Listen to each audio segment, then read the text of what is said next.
दोस्तों, आज हम एरिका पाम प्लांट को किस तरह से छोटे गमले से बड़े गमले में शिफ्ट करेंगे और प्लांट को किसी तरह का नुकसान ना हो, इसके बारे में हम आज जानते हैं। सबसे पहले हम गमले में 8 दिन से पानी नहीं डालेंगे, जिससे इसकी मिट्टी की सतह सूख जाएगी और गमले को अलग छोड़ देगी। इससे गमले से प्लांट को निकालते समय प्लांट में किसी प्रकार की क्षति नहीं होगी। प्लांट को क्षति ना हो, इस तरह से धीरे धीरे आराम से ज़मीन पे लेटाएंगे। इस प्लांट की ये विशेषता भी है कि ये प्लांट सबसे अधिक मात्रा में ऑक्सीजन छोड़ता है, इसलिए इस प्लांट को ऑक्सीजन रिच प्लांट भी कहा जाता है। वर्तमान में कोरोना की तीसरी लहर आ गई है और मरीज का ऑक्सीजन लेवल बहुत तेज़ी से घटता जाता है। ऐसी स्थिति में इस प्लांट को और बड़े साइज के प्लांट को, कम से कम 5 फीट के प्लांट को यदि हम कमरे में रखते हैं तो कमरे का ऑक्सीजन लेवल बहुत अच्छा हो जाता है और मरीज को भी सांस लेने में सुविधा होती है। ये प्लांट हवा को शुद्ध करने वाला प्लांट है। मध्य प्रदेश सरकार द्वारा वायुदूत ऐप पर अंकुर अभियान के तहत नई सांस नई आस के तहत प्लांट लगाने का कार्य किया जा रहा है। इस तरह से हम एरिका पाम प्लांट को लगाते हैं तो ये हवा को प्यूरिफायर करने वाला प्लांट है और ये प्लांट जनहित में लगाना बहुत अच्छा होगा। वायुदूत अभियान के अंतर्गत कम से कम हम 5 प्लांटों को लगाकर जनहित में कार्य कर सकते हैं। दोस्तों, आपने चैनल को अभी तक सब्सक्राइब नहीं किया है तो सबसे पहले चैनल को सब्सक्राइब कर दीजिए और बेल आइकन को क्लिक करके ऑल कर दीजिए, कमेंट कर दीजिए। अधिक से अधिक दोस्तों और फैमिली मेम्बरों को शेयर कर दीजिए।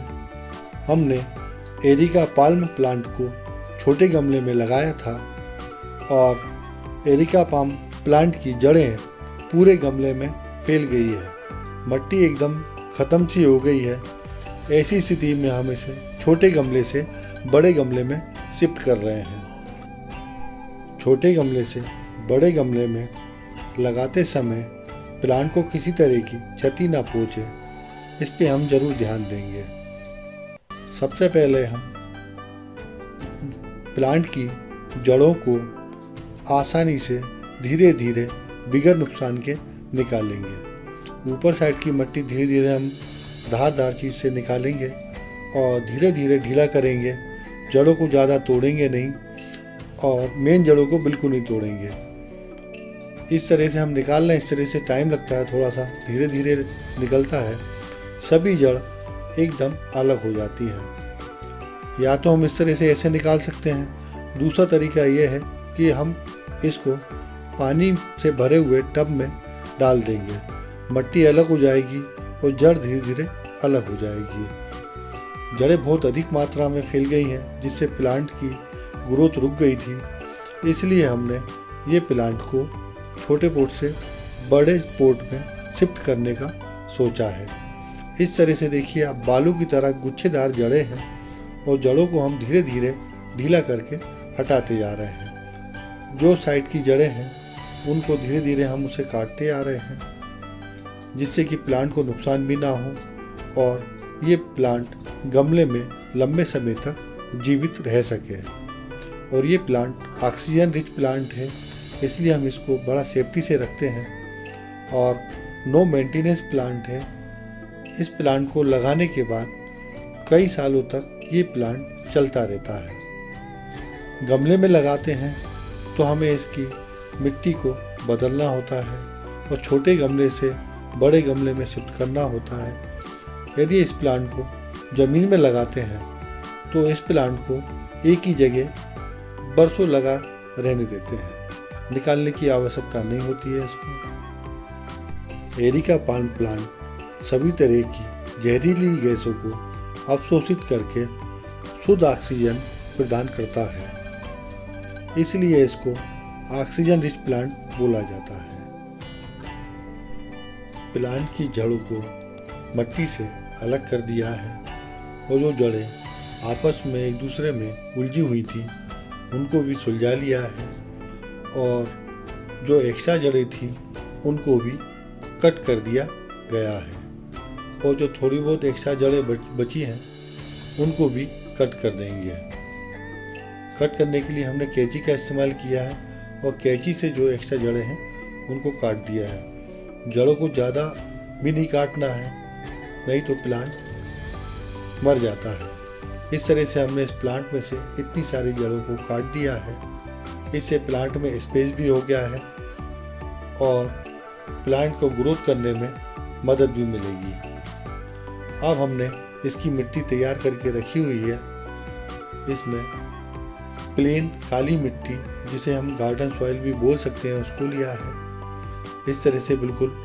और रेती जो होती है नर्मदा सैंड, इसको लिया है। साथ में हमने 2 साल पुराना गोबर का पचा हुआ खाद लिया है, और कुछ खाद हमने पत्तों से बनाया हुआ खाद लिया है, और कुछ खाद हमने किचन वेस्ट से बनाया हुआ लिया है।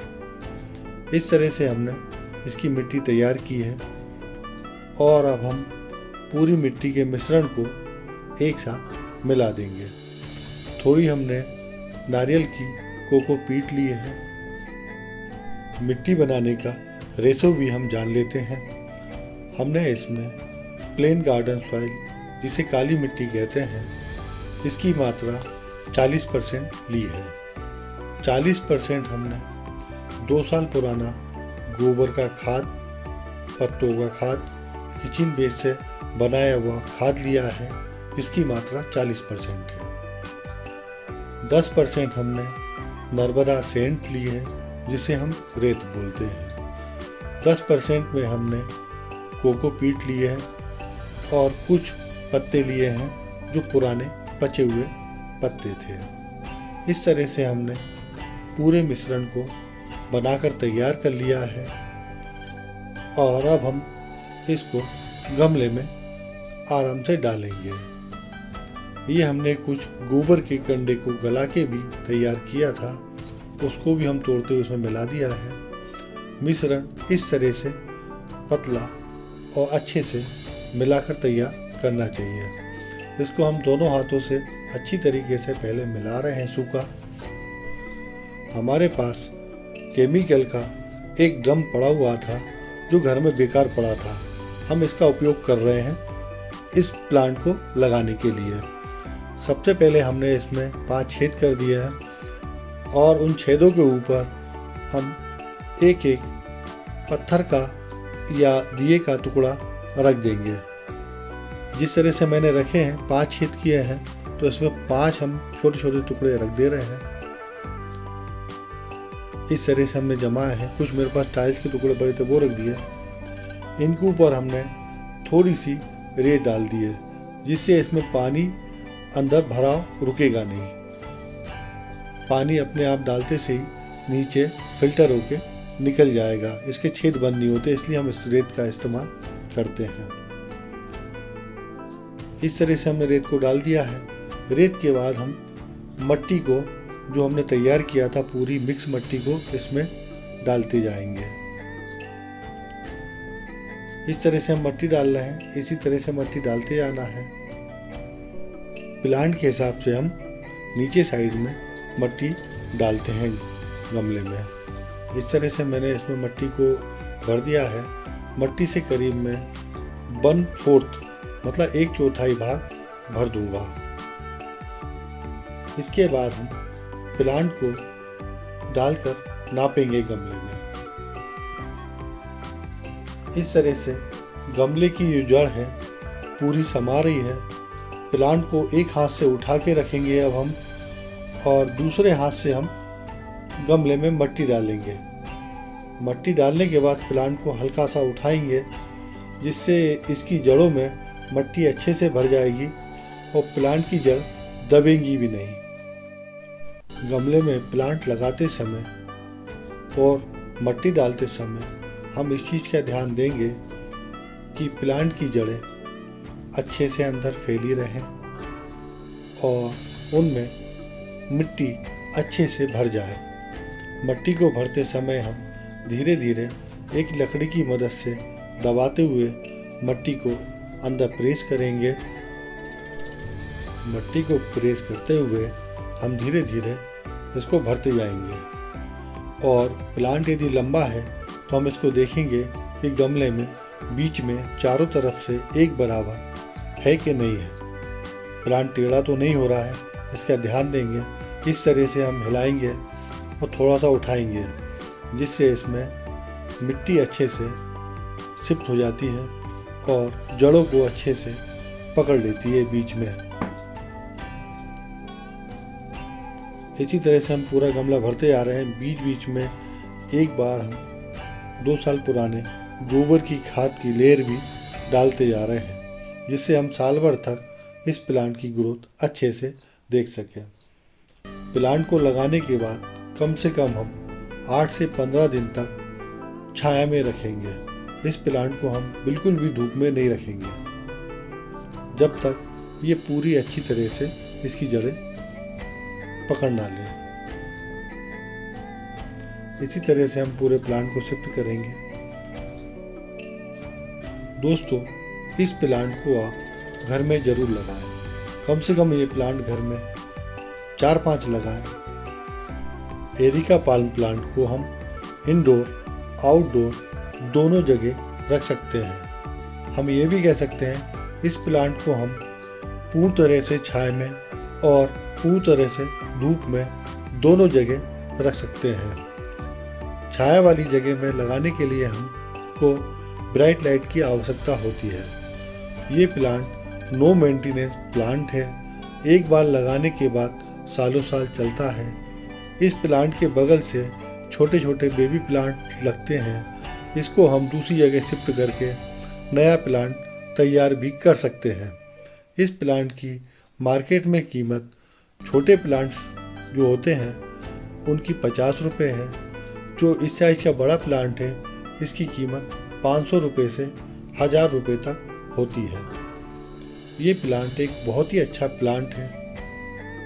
इस प्लांट में हम 8 दिन में एक बार पानी देंगे। मिट्टी सूखने के बाद पानी देंगे। शुरुआत में हम इसमें देखेंगे कि पानी गमले में डालने के बाद गमले से नीचे साइड बाहर निकल रहा है नहीं निकल रहा है। यदि गमले से पानी निकल रहा है तो ये इसकी शिफ्टिंग बहुत अच्छे से हो गई है। पानी को भी चारों तरफ से मग्गे की सहायता से या फुब्बारे की सहायता से धीरे धीरे डालेंगे और देखेंगे नीचे साइड पानी निकल रहा है नहीं निकल रहा है। इसके बाद हम इस प्लांट को बिगर हिलाए छाया में रख देंगे और रोज़ गमले में पानी डालेंगे 8 दिन तक शुरुआत में, और इसकी पत्तियों के ऊपर भी पानी डालेंगे जिससे ये प्लांट जल्दी ग्रोथ कर सके। दोस्तों, आपको ये वीडियो कैसा लगा कमेंट करके ज़रूर बताएं। आज के वीडियो में बस इतना ही। अगले वीडियो में फिर मिलते हैं।